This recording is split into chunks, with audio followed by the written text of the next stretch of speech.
Мајчиниот јазик и оваа година им беше посилна страна на матурантите од англискиот. Првата матура, организирана според новите правила, заврши со просечна оценка од 3,66. Министерството за образование заедно со Државниот испитен центар се задоволни од овој просек, што е речиси на исто ниво со ланскиот.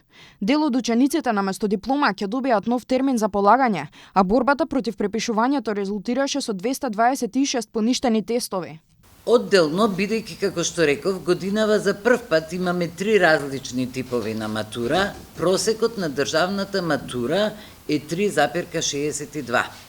Просекот од стручната е 3,91 и просекот на уметничката матура е 3,59.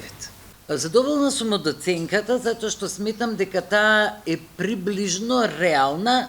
Ако се споредуваат просечните оценки по одделните предмети со минатогодишните, може да се забележи континуитет во успехот. Но значително е подобрувањето споредбено со 2024 година. Оваа година матурантите постигнале многу добар успех по мајчин јазик во сите 3 матури, со просек од 3,93, потоа англиски со 3,31, а по математика успехот е солиден со просек од 4,2. Во делот на мајчините јазици успехот е 3,95, математика имаме 4,30, што значи многу добар успех и математика и мајчин јазик. Англиски јазик имаме добар успех 3,18. Средната оценка за државна стручна матура ни е 3,91 и во делот на мајчините јазици имаме 3,85, повторно многу добар успех.